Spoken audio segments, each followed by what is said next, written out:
What is good? What is good? What's up? We got another episode of The Strand where we are discovering and also talking about and going into the news of and talking about the community of Death Stranding 1 and 2, mostly 2, but both games.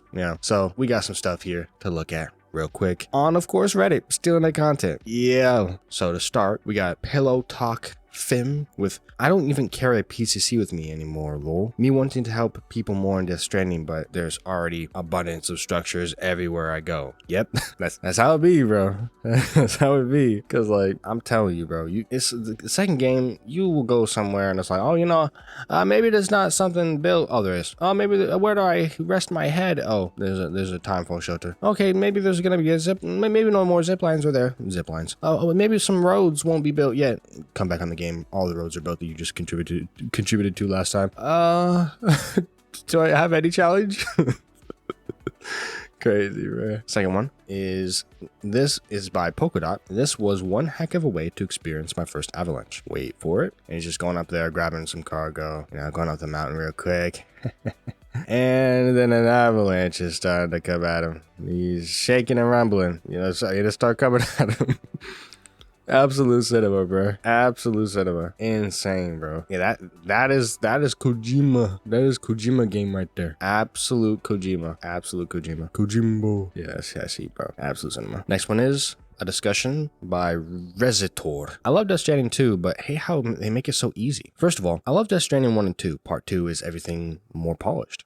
Part 2 is in everything more polished. It looks and plays amazing, but why the heck did Kojima cut the hard traversal obstacles from the first game? At the beginning in Mexico, the game introduced you how dangerous it is to go through the terrain, storms, earthquakes that destroy half the mountainside, water that comes quick and is dangerous, paths that can only be managed by planning your route and taking advantage of gear, ladders, and so on. As soon as you get to the second map, it all becomes obsolete. No traversal difficulty, no cliff that say naturally you only can go 2 foot at this point, and you better have good gear with you. Nope, the vehicles can go anywhere without any major problems, and I mean anywhere. It's faster, safer, and takes the hard, funny part out of the game. I wish I would be more forced to prepare and do the work to plan my route. I wish there was a real danger in the world. BTs? Just drive through them. Boost and they can stay behind. A wall that needs to be climbed? Just use the good path for vehicles 20 meters to the left at every location. I love Death Stranding 2, but please don't make it too easy. And I know I could go on foot, but I hate to do self-challenge me. I hate to do... I want the game to force me. Story is top-notch Kojima as the first was. Nothing to change here. What's your opinion? Or sorry, what's your opinion? I mean, I'm not gonna hate on his English, but it is the amount of typos and all this different stuff. It's probably just not his first language, is what I'm guessing. But it's just funny. What's your opinion? But what some people say about that? Actually, I'll say what I think. All right? I kind of agree that like the second game is definitely easier. Like there's no doubt about it. Especially because, like I said before, with all these people putting so much stuff in the world so quickly, with so many people there. But that was similar to how the first game was. When it first released, there was a lot of people playing, so a lot of stuff was built. And then as you played it longer, and I remember I came back to it like right before the game released, the second game, and it felt like the game had just released, like the first game had just released, because there's so many people coming back to Death Stranding 1 before the second game came out, and they were going crazy adding stuff and building stuff up. But before that, similar to when there was a time when between the director's cut and Death Stranding 2 were not as many people playing the game, and I played a lot of the game in that period, and stuff was working, but it was much slower than it was later on. Right when people were coming back to the game, and it was much slower and it was much more chill because you had to actually work for some stuff. But yeah, when a game comes out like this really quickly, people are going to start building stuff, and it's like you might have to go back in another playthrough later and do it differently, or just turn off offline features if that's too much for you, if you want a better challenge. I personally like to keep them on because I like the element of it, and it's how the game was supposed to be played, is online. But you could play it offline if you wanted to, and that would still be fine. It would just be more difficult if that's what you want. But yeah, I think overall, yes, I've said this before, the first area in Death Stranding 1 was like so hard to traverse, and they lacked like they didn't give you much stuff very early too. You didn't get vehicles for a bit, but then you got like the trike and stuff, right? But the second game, it just starts you off and it's rather easy. The terrain, like the first area, he did say like, oh, it's a little bit difficult in the first map, but I would even go to the next level and say the first map in the second game is not even that difficult either. Like you can go across most of it just because it's flat land. Most of it is easy to go across, except for like that part where you're going to the one girl, I think her name is like the villa or something. I think she's like pregnant. Yeah, like that girl. When you go to her, that place is a little bit difficult. And then there's a mountain where there's like a mule camp. There's no reason to go over there. there's literally no reason to go there ever. You just go around. Every other place can be access by going around. The only real reason to go to the mountain, right? The only real reason to actually go to the mountain is to either take like a quick shortcut or like, I guess, or just go to the mule camp because there's not much over there. In my opinion, right? I'd say that area right there is a faulty point of the game. Like the game is absolutely amazing, but I would say genuinely that part of the, like that area is just not like, I get it. Like you can go there and fight mules and stuff and, go fight these people and stuff, but you don't have to. And that's good. You shouldn't have to. But again, it's there and it's on this really cool big mountain, but there's nothing over there. Like you would expect, like maybe on somewhere on those mountains, there's something, but sure, there's something over to the left. There's like the artist that's over there a little bit, but next to that mule camp and that whole area there's nothing there. There's no reason to be there, right? And that's why I like the second map a little better because everything's more fleshed out. But I will say that the first map in the first game is much more difficult than the first map in the second game. The first map in the second game is a really good map. I like the map. I like both maps. I like the second map better, but the first one is really good. But like I said, there's only a small little pain point where I feel like that part in the mountain over there wasn't fully realized because it was just a mule camp. And I feel like there could be something more there, and I would have liked that. But that's just a small part, right? Like that's not gonna, what is it? That's not gonna grab it and be like, now this game isn't my game of the year. My game of the year for like Astrobot had its pain points. One of the big things about Astrobot, even though it was my game of the year, was it's too easy. It had the same pain point, funnily enough.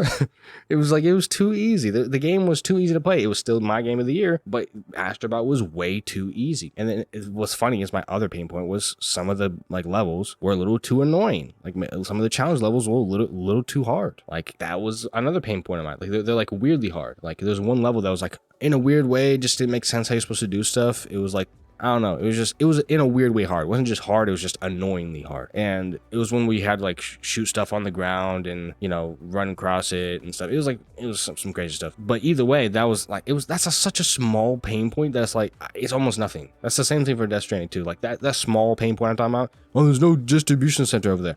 It doesn't really matter that much. Let's be real. It's not even that crazy. So yeah, unless somehow I missed the distribution center over there. I didn't see one. That'd be funny if there was, and I just like, what? There's no distribution center. There is, bro. Imagine. Pretty sure I got them all though. But yeah, I didn't see one over there. Either way, I do agree with what he's saying here though. Like a lot of the places you just go with minimal problems, just with vehicles, just go up anywhere. In the first game, it was much harder. Like there's so much things in the first game that were much harder. I think that might be a pain point for some people. I personally don't think it's horrible. It's just something that exists. It's something that is a thing, but I don't think it makes the game worse. In fact, in many ways, I like it better, right? So I don't think this is necessarily a like huge negative or something. But then someone said, a stray bullet top comment said, I realize now after 50 hours that if they made traversal harder, it would have taken people 300 hours to complete. Edit. The game world is just too big to expect the entire thing to be difficult to traverse. I've walked to every new shelter so far before using a vehicle, and some of those treks were so difficult I wasn't sure I'd make it. I was forced to find spots to rest, etc. And that's the idea. They made it in the second game so that you could have an easy time or a hard time, and I like that. Right? You could either have it super easy with roads and all this stuff, zip lines, or you can make it difficult. Same with the first game. You can have zip lines everywhere, or you can make it difficult by just walking. That's just how it's always going to be. But yeah, and then we got when the order exceeds the cargo limit. And it's just a guy he's in a car and he's just like pushing another car and they're both like at max stuff. He's really doing his thing, bro. Because both of them are filled with stuff. He's just pushing it. Extra cargo. When a single order exceeds even the cargo limit of a single pickup off-roader, you have to come up with a genius plan. Got S rank. That makes sense. Now that was, by the way, that was by Muhammad Aram 20. And then Archbishop 42 said, now that's Porter right there. Yeah, that's a Porter, bro. Yeah, the fact you could do this type of stuff in the game, that's cool, ain't it, bro? The fact that you can even do that, right? And then we got OMG, I'm so sorry by Toad Rage _. He just appeared out of nowhere, I swear. Porters are our friends. I would never hurt one. What have I done? It's just him literally just knocking out a porter. He probably dead, to be real. I mean, that probably killed him. That probably killed him. He just goes around a corner and it's like, what the? Then Far Yogurt Close 2232 said, just absolutely decimated someone's day. I'm gonna explain the joke. It's the Decima engine that he's referencing when he says that the game was made on. So either way, yeah, that's he just goes around a corner and it's gone. Bro, he's dead now. That happened to me sometimes. In the first game, it happened more. I haven't had it in the second game yet, but the first game, yeah, that happened. Bro. That was crazy. I would just kill them and stuff, and I was like, no. Then we got totally meant to do that by OK suit, OK_suit 422. As you see in the clip, pretty cool. I don't know. Laughing emoji. We'll try to recreate. And he just like slides into it. It goes up in the air. He catches it and puts it right on his back. Absolute cinema. Absolute cinema, bro. Yo, the slide was so clean too. That was perfect. I don't think he meant to do that. I mean, he said he didn't mean to do it, so he knew when the time was there to perform. He knew what he had to do, bro. And then Colonel_Dingus, okay, said, if there was ever a Death Stranding movie, this would be some Sam does in the final montage as he's nearing the end of the final obstacle. Yeah, pretty much. And then we got by Dragon 2209. I feel a bit like a fraud, honestly. Contributing 16 chiral crystals to repair a road. Other porters used a road you restored. Plus 7k likes. And bro, that's just funny, bro. Because like you do that, you'll contribute like almost nothing. And it'll be like, oh yeah, you did so much, bro. You did so much.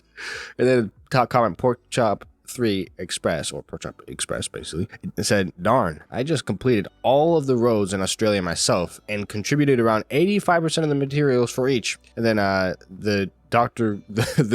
Goo said, the real psychos play offline.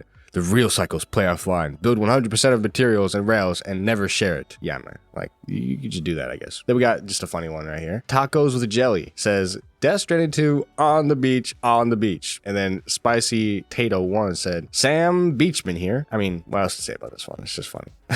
Then we got, here's my breaking point for hating signs in DS2. So he goes up this road and he literally hits like a boost, right? And the boost makes you just like, it boosts you automatically even if you're not boosting. So it made him ruin his cargo. And the cargo is way worse in this game. Like the cargo gets destroyed every time. Like, and I actually kind of like it because it makes it actually, in a way, the game harder, even though we're talking about being easier. When like your cargo, you'll like, there's times where I'll literally, you might even see it in one of my clips. Well, I'll just hit something casually, and even if it's not fragile, it might just break. I just hit something casually, like some random wall, and then now it's just all broken and now it's ruined. Like you really gotta be careful sometimes, bro. I was so busy focused on watching my off-roader, and every tiny bump, since DS2 seems much more sensitive, that I missed the "you got this" sign from my last visit being replaced by speed up. So it got replaced. Crazy. Also, no one needs a speed boost at the edge of a rocky drop like that. For anyone wondering, this did cost me the S+ rating, so I reloaded an earlier save. You don't gotta do that, bro. It's whatever, bro. And then we got another one about the cargo being ruined. And my day is ruined. He goes down just a casual slope, and then it gets all ruined. Now, it's not fully ruined, but like, come on, bro. That happened in the first game, but not as much. Like, it's much easier to destroy cargo in this game, and like I said, I like that. And then final one, because we're not trying to go too long with this, you know what I mean? We already had a very, like, crazy discussion. We had a very elongated discussion earlier in this video. So, but we got ignore story, feed Auto-Pavers, and it's just him saying like, yeah, let's just give it to Auto-Pavers. Let's just forget about the story. Let's just go. You know what I mean? This is what I said in my other video, like that people were saying like in the comments, like, yeah, I just be doing the Auto-Pavers and I don't even be doing the story like that. I got like 70 hours and I'm like chapter 3 and it's like, okay. Then we got, and that was by Yakli. I don't know if I said the last one, but that was by Yes It's Meow. And the one before that was by World Shaker. The one before that was Tacos with Jelly, and I believe hopefully I covered all those that maybe I missed. But yeah, it is just the top comment, Mysterious Belt 1037. My most satisfying build was a zip line on Inventor's Island. There's one already on the shore, and I actually usually just drive across the tar, but that's a good idea. A zip line just over there because it's just so slow to get over there. But roads are really important. I think we should be doing more roads. Like it's so fun to do in the first game. The second game is so much more fun because the road locations are so great. Like there's so much more road. There's so much more road, and they're much easier to build, it feels, right? Because you have the miners that you can just go and like mine materials and all the different stuff. And it's like, yeah, you can get so much, you can just farm that stuff by just mining materials all the time, upgrading the miners, and then you can just do whatever, bro. You can just keep getting that stuff. And you need that somewhat because you have the monorail and you have the roads to build. So you have multiple things to build with the materials. So, and they take different materials, but you have so many ways to traverse in this game too. You can even drive, you can go on a zip line. There's so many ways to traverse, and that's amazing. So yeah, that's it for this video. That was the last one that we got for today, and I hope you liked it. If you did, make sure to leave a like. Dislike if you didn't. You know what I mean? Be honest. And comment down below what you think about this video. Subscribe for more W content on the channel. Check out the previous videos. I have a bunch of Death Stranding videos, and there is the Death Stranding, the Strand playlist, where I discuss what's happening in the Death Stranding community. Check out the full entire series, however many episodes it is so far. I think there's only 3, but there should be more, but maybe you watch this later, you know, there might be more. So check it out in the description down below, top line of the description. Go ahead and check out the full playlist and go ahead and get it popping. Stay tuned for more The Strand coming soon. There's a lot more coming if you are interested in Death Stranding. And maybe there's even other games you're interested in on the channel. I have some other games I'm currently doing the same type of series on Marvel Rivals. So if you're interested in that game as well, if there's some other games you have in mind that you actually want to hear about as well. So, you know, you can tell me about that, you know, let me know. And, you know, watch, if you like Marvel Rivals in particular, maybe, you know, go check it out, I guess, you know. I do that on my channel too, you know what I mean? But check out my videos either way, because I know you want to, as well as watching the video that's on the screen right now. Go ahead and click on it. It looks amazing. Yeah, there's a video on the screen right now. Go click on it. Yeah, click on it right now. Go ahead, please.